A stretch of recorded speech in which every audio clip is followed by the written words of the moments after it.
Assalamualaikum warahmatullahi wabarakatuh. Alhamdulillahirabbil alamin.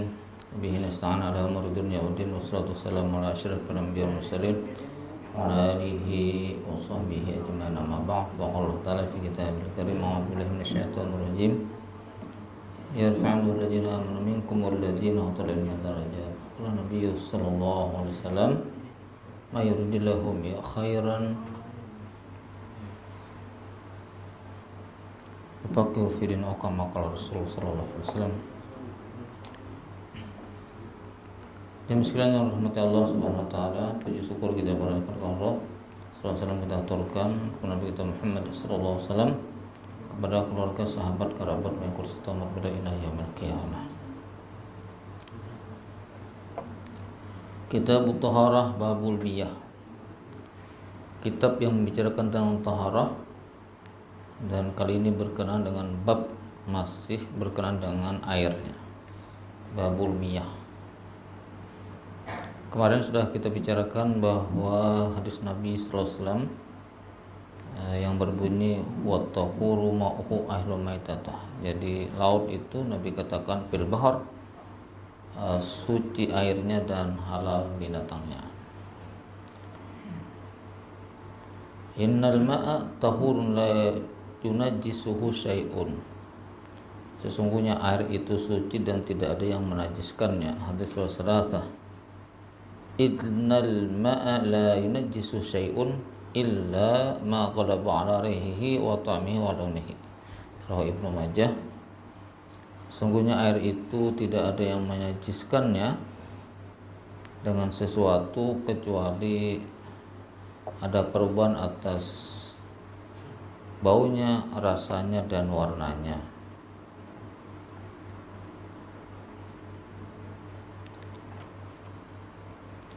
Kemudian Nabi Hurairah radhiyallahu anhu qala Rasulullah SAW, la yaktasilu ahadukum bil ma'id daim wa huwa junuban. Rawahu Muslim. Abu Hurairah radhiyallahu anhu berkata bahwa Rasulullah SAW bersabda, la yaktasilu ahadukum bil ma'i daim wa huwa junuban. Jangan mandi salah seorang di antara kalian pada air yang diam, daim, air yang tidak mengalir, yang tegana, wa huwa junubun, dan dia dalam keadaan junub. Walil Bukhari, la yabulanna ahadukum bil ma'i ad-da'imil ladzi la yajri summa yakturu fi.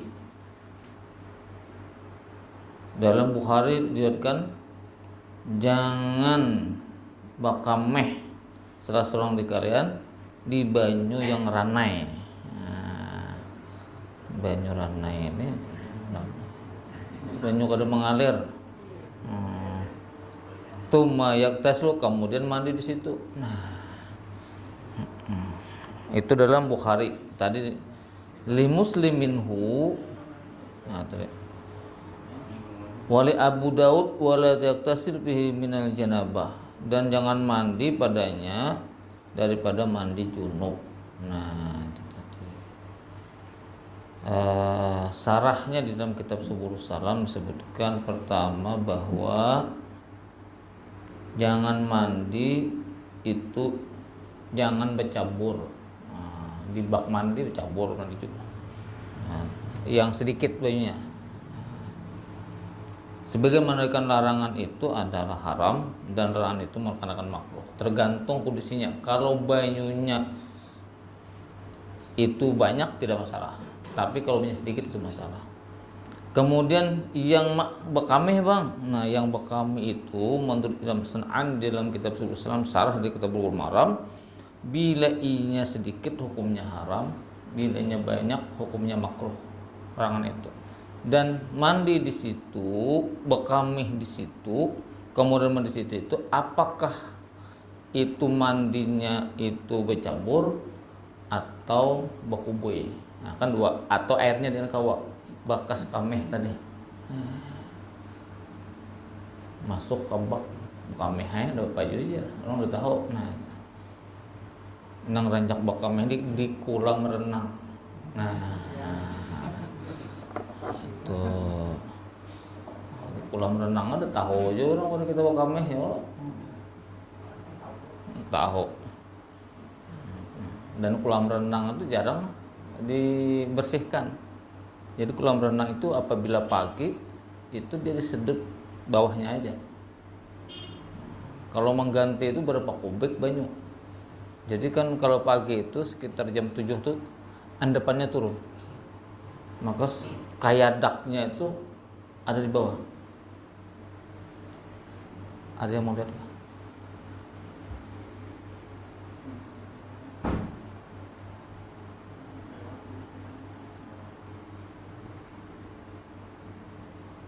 Nah itu. Jadi itu aja ada alat sekarang yang menyedot bawahnya tuh. Nah, isuk ya pulang, padahal kayak dak di bawah tuh kayak dak kameh itu biasanya. Ya kan. Bisa lihat nggak? Bentar.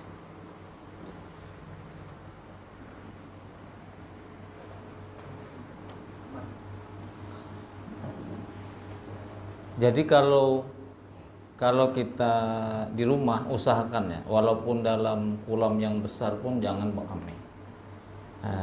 Satu karena itu dilarang Nabi, yang kedua itu membawa penyakit. Bagaimanapun kami itu air kencing itu tetap penyakit, ya kan? Makanya kalau keluar apa doanya? Alhamdulillah azhaba anil adza wa afani. Sebab semua penyakit itu sebagian besar keluar lewat muka dan belakang kita. Nah, kita mandi di situ. Isuk tambahi pulang banyak kamehnya.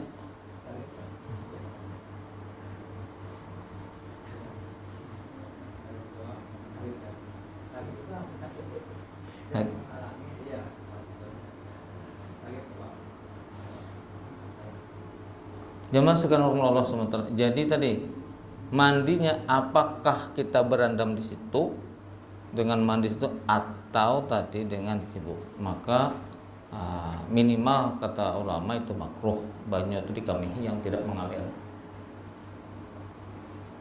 Kalau yang mengalir bang, mengalir ini sulit dijelaskan nih. Kalau di Banjarmasin sing itu orang ulun.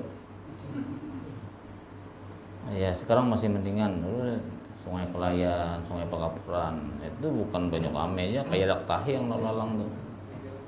Yang sudah 2 bulan 3 bulan tuh lalang tuh hancur Pak. Sampai ke Muhara pasang pulang, baburi pulangnya sampai rupoy seorangnya. Nah, di situ bokok kumur, di situ mandi, di situ juga bersikat gigi.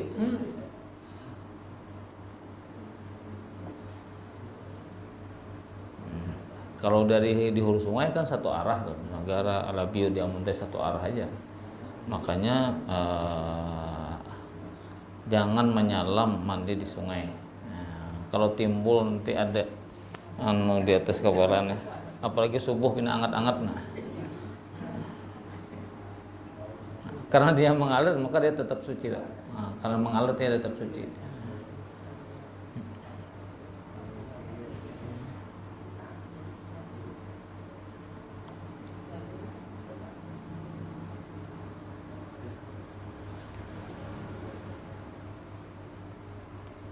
Masih berkenaan Ar-rajul sallallahu sahibun Nabi sallallahu qala nahar Rasulullah sallallahu alaihi wasallam an mar'atu ifat li rajul aw ar-rajul ifat lil mar'ah wa yaktasru jami'an.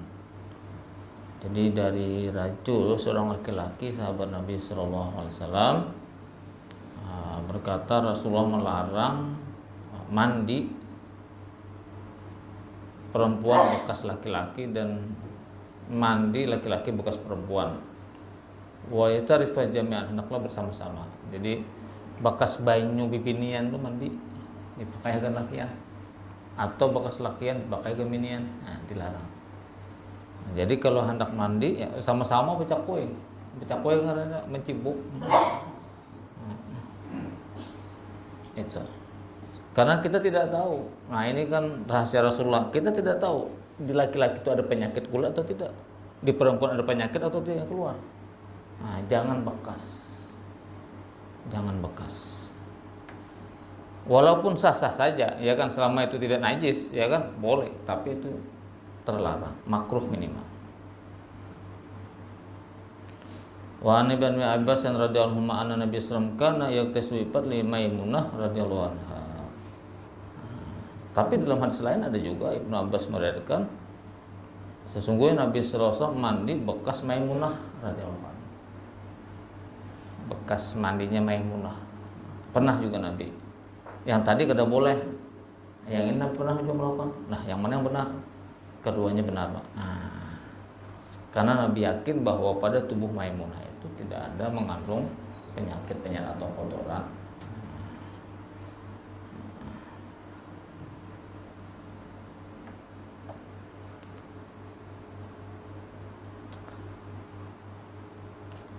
Wa Nabi Hurairah dalam qol kalau Rasulullah SAW tuhur inai ahadikum idza wabalaka bil qalbu ayaktasilahu sab'a maratin aw lahunna biturab akhraj Muslim wa libzilahu falyukhrikhu wal Tirmidzi ukhrahunna aw ulahunna.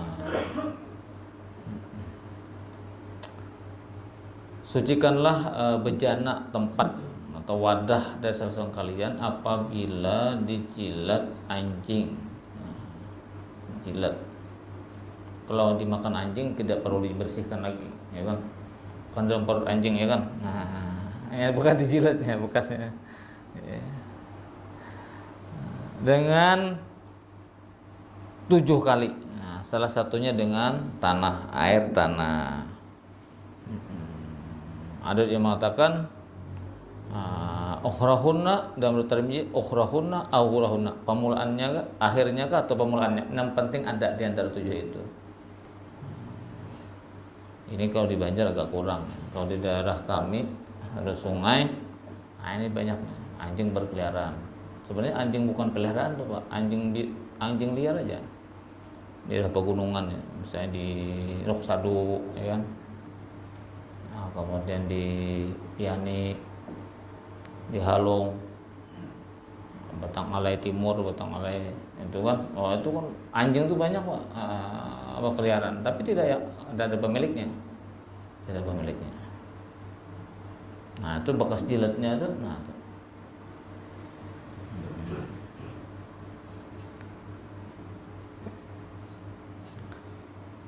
Wa Nabi Qatadah radhiyallahu anhu Nabi sallallahu alaihi wasallam qala fil hirrah innaha laisa binajas innama hiya minat tawafi alaikum akhrahu arba'ah wa sahu Tirmidzi wa Ibnu Huzaimah. Ini kemarin sudah dibacakan. Dari Qatadah radhiyallahu anhu berkata, bersabda Rasulullah fil hirrah, kucing ya Nabi. Nah, makanya Abu Hurairah, fil hirrah, kucing itu sesungguhnya dia laisa binajas, dia bukan najis. Jadi kucing tidak najis. Innama hiya minat tawafina alaikum, hanya saja kucing tadi ya minat tawafina, tawaf apa bakuliling, belinggut bahasa Banjarnya atas kalian. Jadi sudah berdasarkan Nabi, kucing ini kata juga putar-putar. Ketawaf tuh putar yang ngeliling-ngeliling, nah, itu punya kucing. Tapi kemarin kita rumuskan apabila dia mati maka dia najis karena bangkai. Karena kucing bukan binatang yang boleh dimakan. Selama saya hidup maka dia bukan bangkai. Bagaimana dengan bulunya? Jadi sesuatu dari Nabi, maqutiya minal bahimati wa hayatun bahwa maitun. Sesuatu yang terpotong daripada awak tubuh binatang itu, maka ketika binatangnya masih hidup maka itu adalah mayit, bangkai ya Nabi. Nah, maka untuk bulu kucing itu hukumnya tetap bangkai tetapi dimaafkan. Dimaafkan. Al-afu dimaafkan. Sebab susah menghindarinya. Di mana-mana ada bulu kucing. Nah, itu. Karena dia terpisah. Makanya kalau hendak misalnya kan hendak enggangan mensup buntut, lalu buntut sapi ditatak, nah, itu hukumnya bangkai.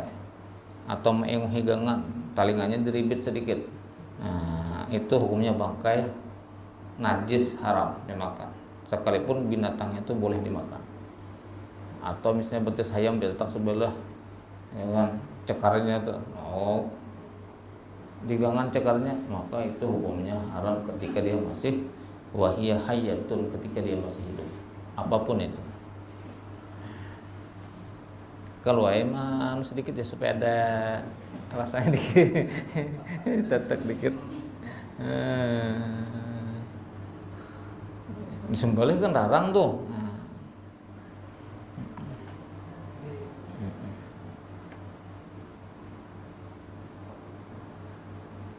Wa Anas bin Malik radhiyallahu anhu qala Ja'a Arabiyyun fabala fi ta'ifatil masjid fajazahu an-nasu fanahahum 'anil nabiy sallallahu alaihi wasallam falamma aqfa baulahu amara nabiy sallallahu alaihi wasallam binubin min ma'in fahrika alaihi muttafaqun alaihi.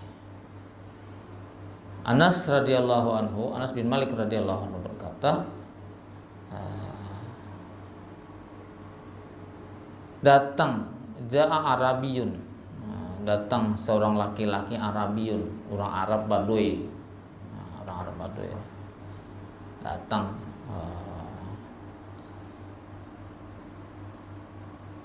Babala fi ta'ifatil masjid, maka inya bekameh di salah satu masjid, datang langsung bekameh mencari.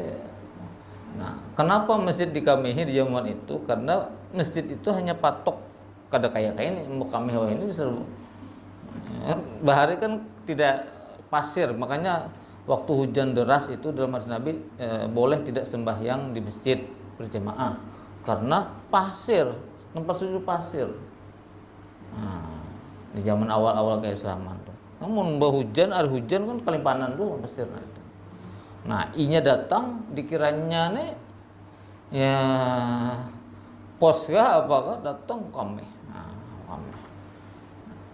Ya walaupun ada sudah campur tanah, bukan pasir yang buat pasir kayak pasir poli pantai, enggak juga dicampur-campur, masih belum kayak permanen sekarang ini. Oh, bokamehnya. Fajaza rahunas. Maka orang pada marah, ya kan. Sangat orang. Kita gini sangat juga. Ya Allah. Kameh di masjid. Panahumun Nabi sallallahu alaihi wasallam, maka Nabi melarang mereka jangan disangiti. Bahasanya tuh. Karena bahasanya tuh biarkannya selesai bekameh. Selesai, biarnya bekameh misalkan. Balamma aqsa baulahu, maka manakala dia selesai bekameh tadi si Baduy tadi, amar Nabi sallallahu alaihi wasallam, maka Nabi memerintahkan binubin min ma'iri mengambil setimba air, ambilkan banyu ya Nabi. Fa'ukhrika alaihi, maka siramlah bekasnya tadi. Siramlah bekasnya tadi. Ini kalau dalam hadis kitab Thaharah bahwa kencing seseorang itu bisa disediakan dengan disimbol, tapi juga dibersihkan karena beda kancing laki-laki dan kancing perempuan. Pian bekameh, pian bekameh 3 kali, binian sekali, itu kalah laki itu. Makanya sehari itu jangan tidak dibersihkan WC itu, apalagi bekas bibinian, bekaraknya. Ada, karena bibinian itu langsung sejak lahir sudah satu tingkat di atas laki-laki, Pak. Kita laki-laki itu kalau lahir itu cukup sebelum makan apa-apa selain air susubinya, kencingnya itu cukup dipercikkan itu sudah.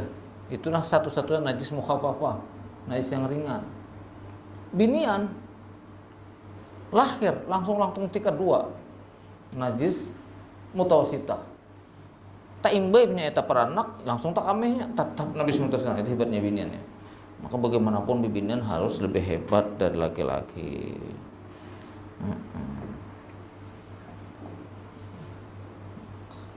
Ini najis tadi.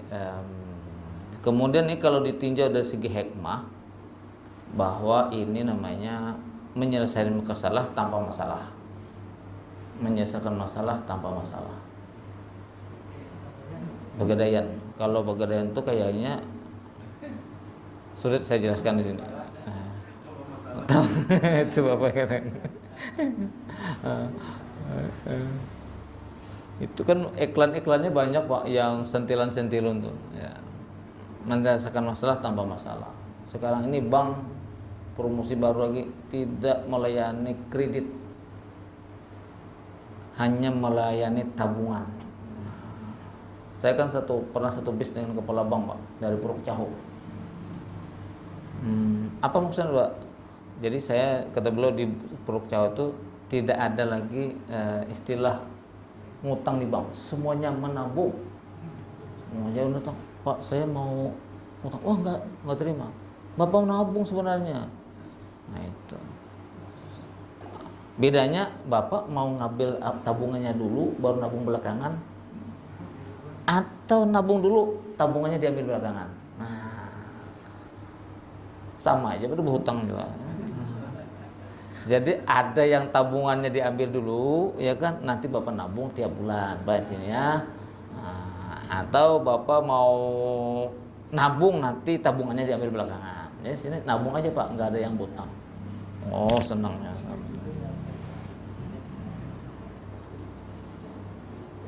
Itu namanya bahasa sentilan-sentilun. Termasuk itu lingkar KB, apa ngarannya itu? Lingkar hijau, biru ya. Lingkar apa ngarannya? Kuning. Nah, lingkar emas itu 2 anak lebih baik.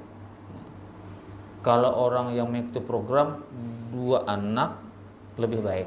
Tapi kalau saya 2 anak lebih baik. Nah, itu kan bedanya, titik komanya aja.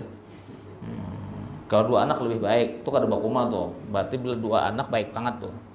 Kalau saya ada komanya, 2 anak lebih baik. Karena saya punya anak 7 kan.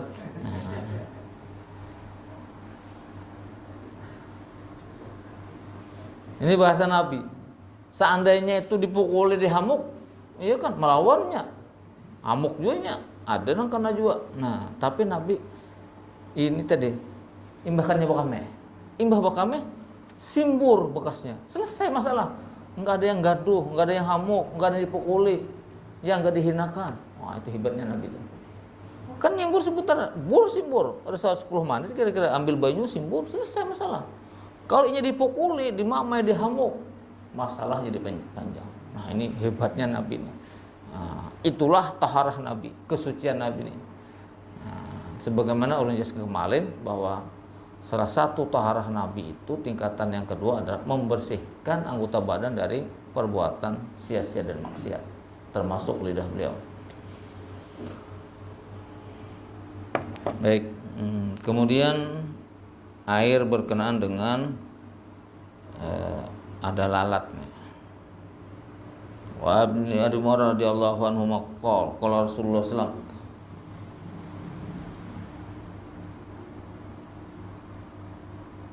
wa ni Nabi Hurairah radhiyallahu anhu qala Rasulullah sallallahu alaihi wasallam idza waqa'a dzubabun fi syarabi ahadikum falyakmislu summa liyazdihu baina ahadikum janahaini da'an wa fi akharin sifa'an.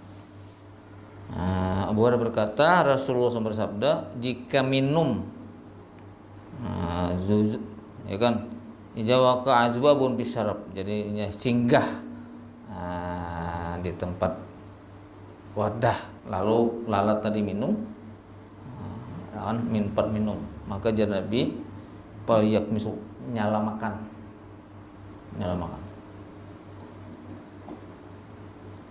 Summa liyanzi'u, kemudian diangkat, jangan sampai mati nyala makan. Supnya angkat. Baina ahadin janahaini da'an wa fil akhir sifan. Jadi sebab di salah satu sayapnya itu ada racun dan sayap sebelahnya itu adalah obatnya. Asik ngope tak gogornya. Karena kipas angin. Bah, iya. Dibuang sayang. nyelamakan, buang. Seperti itu. Nah, ini nyelamakannya brok mati, nyalain lagi tuh.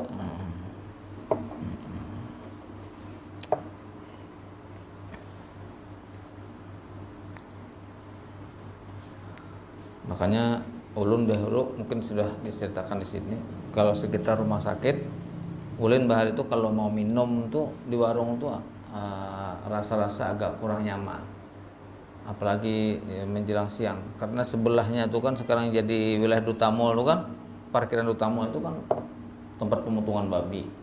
Pagi di situ berkerumbung, siangnya terbangun ke warung-warung situ. Nah, walaupun itu halal, karena kita tidak bisa menyangka kan di batisnya itu lalat mana, tetapi tetap aja hati kita tetap tidak tenang.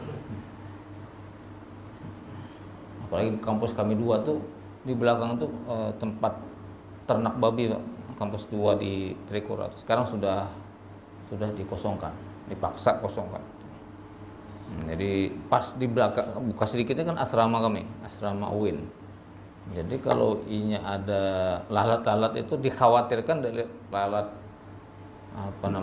tempat ternak babi itu.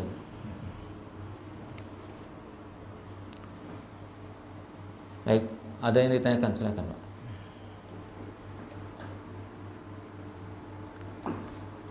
Boleh topik yang lain. Silakan. Kalau kita mandi, pas mandi itu mungkin selanjut ke kami, mungkin kan sempat lagi hendak ke WC, itu kayak apa mau buang bajunya itu, apa masih bisa wudhu kita di situ? Takamih di selawar misalnya, atau bekamih di pemandian kan, begitu maksudnya tuh kan. Jadi yang penting itu dibersihkan, Pak. Dibersihkan. Yang di selawar, ulun pun bisa juga takamih di selawar kan, nggak manusia nih. Ya kan ada kadang-kadang kita susah kehendakan bekamih udah mulai ke rumah macam-macam ya kan. Ikat pinggang pina rapat benar, kada tahan lagi. Nah, itu tetap dicuci dengan air yang mengalir selawar kita tuh. Nah, kemudian tempat bekam itu dibersihkan, disimur, ya kalau bisa disikat. Sudah, insya Allah beres sudah. Lalu bolehkah di tempat itu kita berwudu? Boleh, karena itu bukan WC kan. Istilah WC pun juga ikhtilaf ulama. WC itu apakah satu ruangan itu dianggap WC atau klosetnya aja yang dianggap WC? Nah, maka itu sampai sekarang ikhtilaf. Sebab kalau itu dianggap WC juga, kamar mandi campur WC dianggap WC, ngalih banget kita wudu. Sementara rumah kita kecil kan, ya kan. Tersedia itu, maka ada ulama mengatakan yang tempat kloset yang segi 4 yang mungkin setengah kali setengah meter itulah yang dianggap WC-nya, yang makruh kita melakukan berwudu di situ. Ada seperti itu, ada juga mengatakan satu ruangan. Ini tidak masalah, yang penting dibersihkan dengan air mengalir. Ada lagi, silakan Mbak.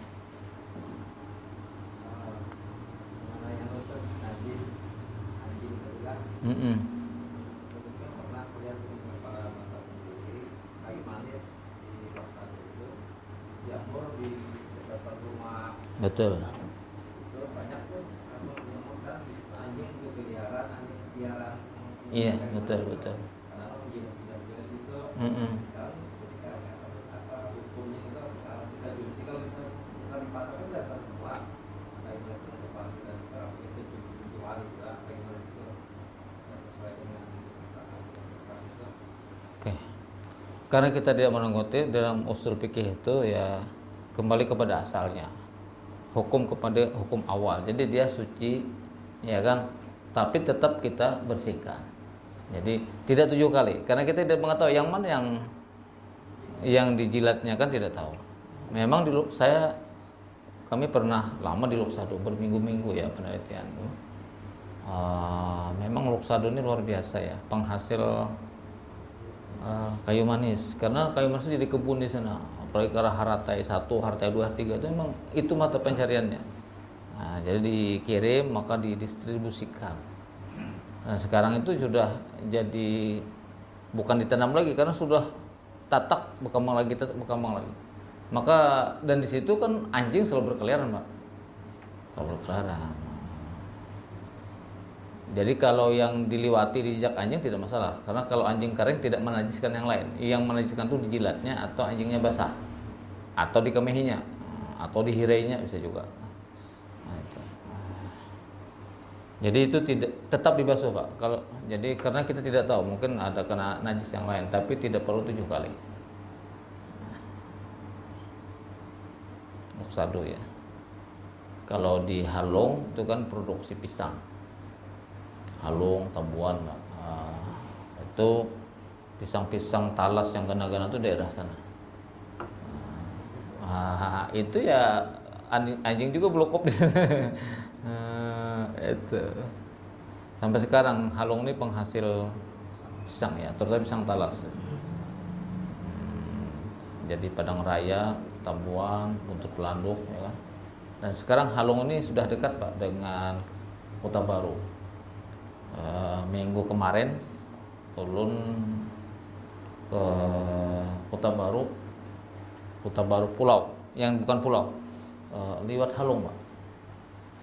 Jadi dari Belangan, Halong, Juwai, Halong dari kampung saya tuh ke Sengayam, perbatasan dengan Tanah Gerugut itu hanya 2 jam tembus sekarang.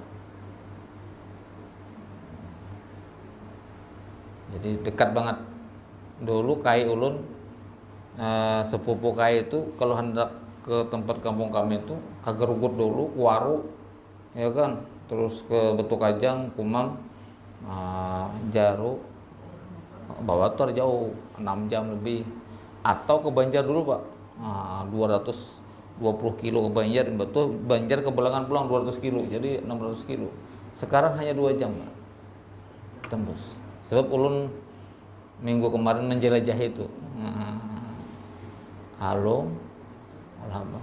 Nah ulun melihat di sekeliling itu masih, ya kalau nanam pisang tuh Pak, masya Allah suburnya bukan main di pegunungan Meratus tuh. Sampai ke Sengayam ada acara keluarga, dari Sengayam kami 166 kilo ke Kota Baru, malam lagi di Kota Baru, kemudian dari Kota Baru ke Banjarmasin, bukan lewat jalan pintas tapi lewat Satoy, Kota Baru. Marasani Jalan Hanyar. Dan itu Pak, jalan itu tembus. Jadi ulun lihat di antar jalan itu kan di Kecamatan Halong tuh, itu pecahnya 69 km 69. Artinya 69 km sampai ke bibir pantai laut Tanah Gerugut. Jadi kemudian di di tembusan Batu Licin Gerugut itu ulun lihat kilometer kurang lebih 24. Jadi 69 kurang 24 berapa tuh? 45 ya. Berarti 45 kilo aja Pak jarak antara Halong dengan Sengayam. Dan jalannya lebar Pak, bisa 5 mobil berbaringan bisa. Jadi itu kalau itu belok kiri itu tembusnya ke Opau. Ke Opau, ke Kabupaten Tabalong, dekat juga. Nah itu nanti kalau selesai jalan itu Adaru, kemudian Batu Bara, nggak perlu ke Sungai Baritu, itu langsung ke laut Pak. Lebih dekat, lebih hemat. Jadi yang tungkang di Sungai Baritu nanti akan kehilangan usaha di situ nanti.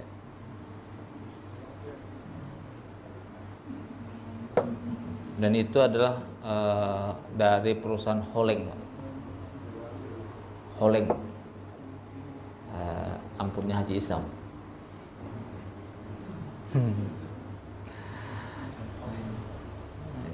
Luar biasa, jalannya luar biasa Pak. Kalau pemerintah malah jalan gunung itu diputar, kalau itu gunungnya direnjah. Jadi yang gunung tinggi-tinggi itu potongnya masukkan ke jurang, ya jurang jadi jalan, jadi begitu.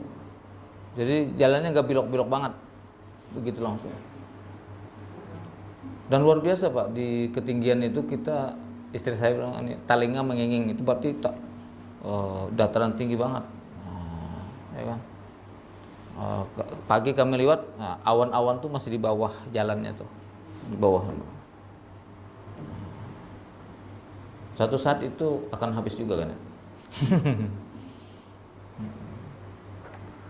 Baik, ada yang tanyakan. Nah, di situ tadi yang campuran-campuran makanan-makanan. Ya. Silakan. Ini berkenaan dengan kami ya, tentang kami. Kan memang kita disunahkan kalau kami itu duduk lah. Ya. Tapi kalau menurut kok ragu-ragu lah. Rasanya yang bagi Rasulullah kan banyak orang disiksa dalam kubur karena tidak bersih dalam kaminya. Iya. Ketika kita melihat proses jongkok, kayaknya kalau lu merasa kalau kita duduk seyogianya kita hendak berak, otomatis kan kami kita tuh nggak pas ke lubang. Iya betul. Jadi kayak muncrat gitu. Apalagi kalau kita sedang gawin, otomatis kan kita pakai celana panjang. Iya. Sedangkan ulun kalau ulun pribadi lah, kalau ulun pribadi model cenderung lebih enak berdiri karena kita bisa mengepaskan air kencing kita ke air gitu, kayaknya nggak muncrat gitu loh, mengenai celana kita. Ya. Jadi menurut sampean supaya kita lebih amannya posisi kita yang bagusnya kayak apa? Baik, yang pertama Nabi ada mengatakan memang banyak orang tuh disaksa karena banyak kameh, karena kameh lah, bukan banyak kameh, karena kencing tadi. Dan Nabi mensunahkan orang tuh kencing itu duduk, ya kan. Tapi ada lain istisnanya dibolehkan juga berdiri. Jadi itu artinya Nabi kondisional keadaan kita. Jadi kalau dianggap duduk itu lebih susah, maka dipersilakan berdiri, ya kan? Karena berdiri juga ada yang dilakukan. Tetapi kebanyakan Nabi menganjurkan tetap duduk. Nah, bagaimana dengan percikan air tadi? Maka percikan yang dapat dilihat, maka itu ada menajiskan, yunajjisu. Tapi percikan embun yang tidak itu dimaafkan. Itu penting artinya. Tahi kita bahiran ya Pak, karena ulun bidang hukumnya juga. Tahi itu kalau kita sintar malam itu mengeluarkan asap, dan itu pasti kena selawar kita, ya kan? Dan itu dari tahi, ya, atau dari kami itu. Nah, karena dia tidak dilihat oleh kasat mata, maka itu dimaafkan dalam hukum. Termasuk tadi. Jadi Bapak boleh berdiri yang Bapak lebih nyaman, dan boleh juga duduk, gitu. Berdiri itu pun bukan dari aman juga. Kadang-kadang basuhan kita ini tersambur juga kadang-kadang bekasnya itu. Nah itu. Jadi yang penting hati-hati. Yang kedua, kebanyakan yang tidak beres kencing itu adalah laki-laki. Karena KDTS. Nah itu KDTS, ya kan? Apakah prostat atau karena di pondok? Karena sering menahan kencing, kan menahan kencing itu makruh. Tapi di pondok tuh kita kadang keluar, kalau ustadznya masih ngajar, dia hendak bekameh kayak Pak. Nah itu akibatnya, maka sebagian ustadz, orang-orang alim itu tidak beres dalam buang air. Termasuk saya Pak, termasuk saya. Jadi kalau hendak tulak pengajian ini sudah seperempat jam, itu bolak-balik ke WC Pak. Nah itu, makanya kalau hendak khutbah tuh, kalau bisa bekamnya di kampus dulu, sampai ke rumah tuh diginjang-ginjang kan, akhirnya TS seperti itu. Harus. Nah, itu. Walaupun sudah berdehem sudah kan sunahnya, kemudian diurut juga sudah, kemudian jungkuk sudah, tapi tetap aja Pak, terasa ada yang keluar. Nah itu, itu laki-laki karena menahan tadi, sehingga karena ditahan itu ototnya kada elastis lagi. Nah itu akibatnya Nabi melarang itu. Yang ketiga, kenapa banyak bakami ini menyebabkan orang masuk neraka? Karena kebanyakan laki-laki kada babasuh bakami. Pertama bakatek, yang kedua dimakani daun itu kan. Itu Pak, kebanyakan. Iya kan, ambil daun jelatang kan tahu rasa tuh. Nah itu Pak, yang banyaknya di situ. Nah, apalagi kita di bandara Pak, lihat kami ada yang pakai ya, tisu boleh lah kan, tapi kan kadang-kadang tetap ketek-ketek biasa aja, tisunya nggak berasi banget itu kan, nggak berasi banget. Nah, tuh. Ini kebanyakan itu laki-laki ya.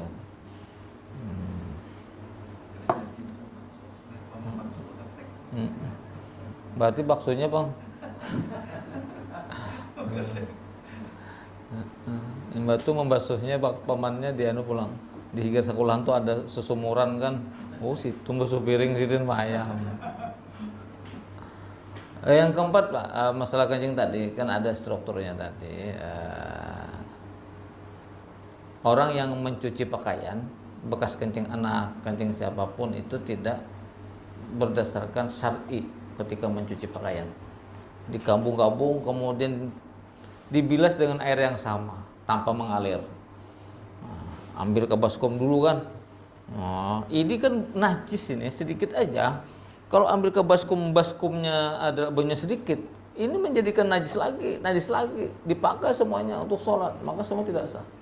Nah, jadi penting seorang perempuan juga belajar hukum syariat dalam agama. Nanti pakaian dicucikan untuk suaminya adalah pakaian dari air yang mutanajis. Ini berbahayanya. Saya kalau sejak kawin tetap sampai saat ini tetap dicek, walaupun istri saya juga belajar, saya cek dia mencuci pakaian secara berkala. Khawatir nanti, nah air yang digunakan adalah air yang mutanajis, air yang terkontaminasi najis. Itu. Baik, ada lagi silakan.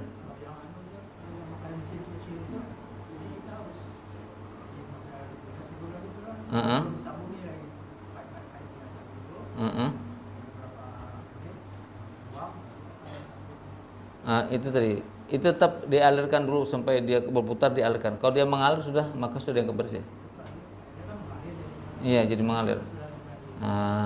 Jangan tidak dialirkan, dibuati banyu kemudian dibuati. Jadi caranya Pak untuk kalau ini di gelas nih, kami di pondok nih belajarnya Kiai. Kalau kita ini cara termasuk juga mencuci. Kalau ini air lawan gula nih, maka bagaimana caranya? Maka buati gula dulu. Siapa tahu ada, walaupun tidak najis, ada semut yang mati. Maka dibuati banyu, maka banyu membersihkan gula tadi.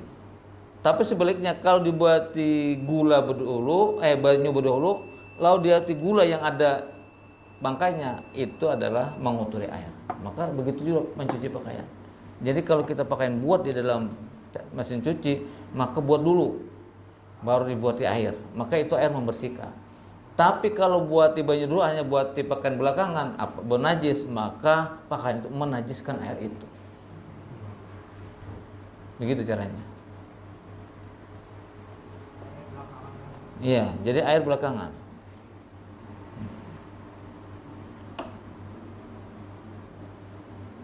Jadi kalau air itu mengalir, maka dia akan membersihkan Pak. Walaupun itu tidak mengalir, misalnya di kita rumah keramik ya, keramik. Lalu anak bekame, kalau kita serbit itu meloloskan najis. Jadi serbit kering dulu, ya kan, letakkan, kemudian tumpahi banyu. Walaupun tidak, yang penting banyu itu sudah bergerak di situ, maka sudah membersihkan najis itu. Tapi kalau kita ambil serbit basah, sapu, itu serumahan jadi najis tuh. Nah, itu kan bahaya juga. Nah, itu penting ya. Tadi itu kaitan dengan kencing tadi. Kan yang sering kencing itu kan anak-anak, termasuk bapak anak-anak juga bisa juga ya. Nah, kalau di pondok, kalau pemahaman klasik lebih parah lagi Pak. Jadi kalau bapak maaf nih, berjalan di sekitar Sungai Tabuk, arah Martapura di mana-mana, kita akan bingung, kenapa ini? Apa gayungnya tuh pecah semuaan?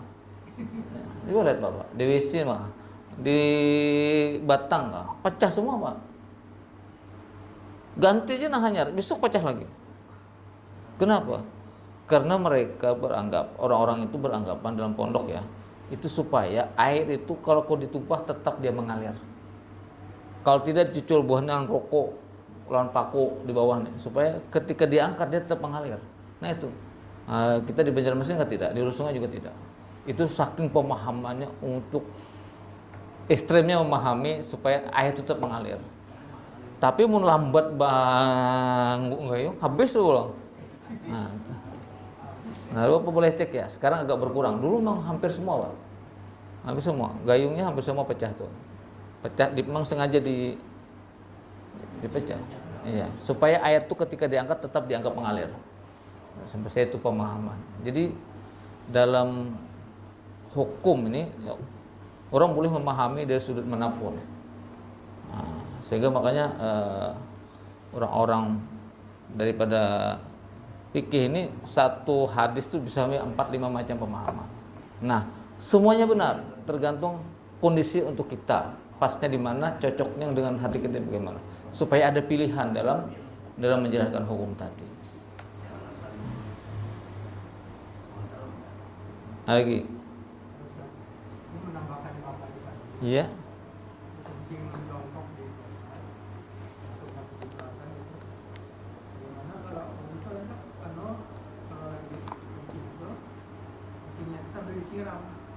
Iya.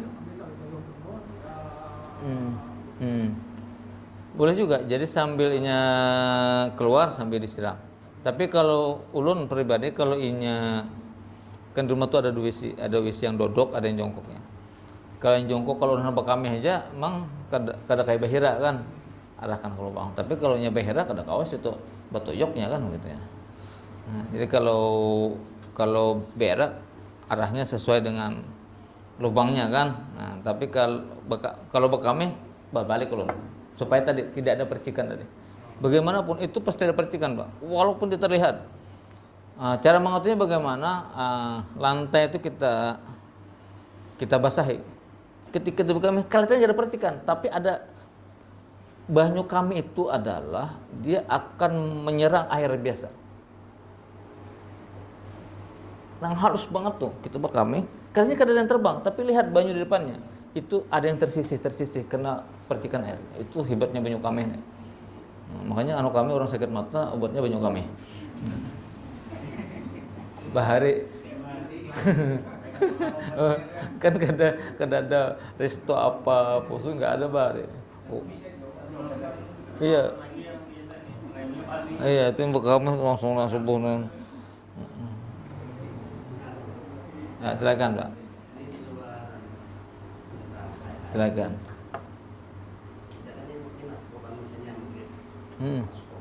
Biasanya kan kalau yang kedua sekali-sekali kan kita malah takdir gitu Pak. Apakah kita sebagai pemikiran masuk kalau jumlahnya 2 apa itu mengikuti Imam Ahmad ini atau bagaimana? Nah itu kan. Baik, yang pertama selama kita mengikuti imam, kita ikuti imam. Nah, ya kan? Kita kan imam sudah rakaat kedua, kita rakaat pertama. Ya, ketika yang mengangkat kita mengangkat juga. Karena posisi kita sedang mengikuti imam. Nanti kalau kita sendirian ya kan angkat tangan atau tidak. Nah, itu tergantung kita di rakaat berapa. Sebab mengangkat tangan itu dalam kitab Kifayatul Akhyar hanya 4 kali. Yang pertama adalah takbiratul ihram, yang kedua adalah rukuk, yang ketiga i'tidal, yang keempat adalah bangkit dari rakaat kedua. Itu aja. Selain itu makruh. Sementara Imam Hanafi ngangkat tangannya cuma 1 kali. Takbiratul ihram. Jadi kalau Bapak sembahyang di India, Bangladesh, Pakistan, nggak terlihat mereka angkat tangan, hanya ketika takbiratul ihram saja. Karena perbedaan itulah, maka mengangkat tangan hukumnya sunat. Nah, karena perbedaan tadi memahami teks hadis itu. Tapi kita harus lagi lah, karena kan kita cuma satu yang benar kan. Yang ketiga itu kita mengatakan atau enggak Pak? Kalau maghrib mengangkat lagi karena kan kita masih setelah di rakaat kedua kita. Nah, beda dengan Isya. Nah, Isya kita sembahyang orang 3 rakaat, kita yang keempat rakaat ketiga. Nah, itu kalau berdiri tidak perlu angkat tangan lagi. Yang maghrib tetap angkat tangan. Maghribnya istimewa Pak, bisa 4 kali tahiyat. Sembahyangnya 3 rakaat, tahiyatnya 4 kali.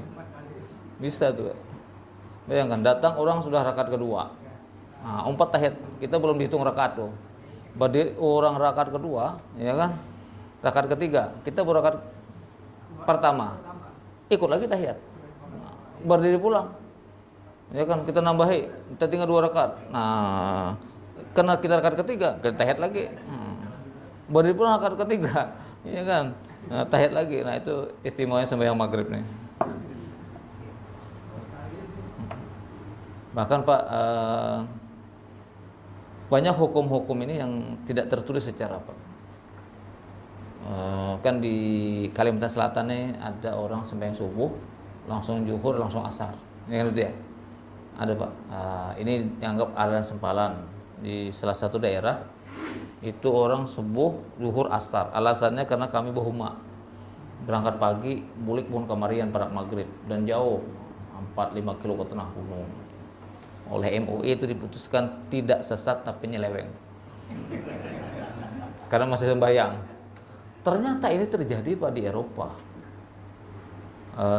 Teman saya baru datang dari Birmingham University ya, ada kawan kami datang di situ. Ternyata karena malamnya sedikit, Pak. Ada kadang-kadang siangnya sedikit. Itu kadalawas imah maghrib isya. Atau karena siang sedikit, kadalawas zuhur terus asar. Sementara mereka bekerja lebih dari jam itu. Maka ternyata di situ ada juga yang mempraktikkan. Nah, dan ini belum ada disyariatkan di dalam hadis Nabi. Tetapi di Eropa karena tuntutan, ya kan, sehingga mereka sebagian ulama berkata bolehlah asalkan sembahyang masih ada. Tetapi ya secara umum tidak bolehkan tuh, karena waktunya yang sangat pendek. Kemudian salah satu di Rusia itu kan ada malamnya cuma 2,5 jam, Pak.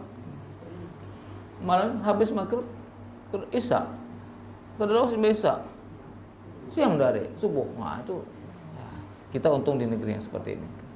Baik, cukup insyaallah ya. Subhanakallah wa bihamdika asyhadu an la ilaha illa anta. Assalamualaikum warahmatullahi wabarakatuh.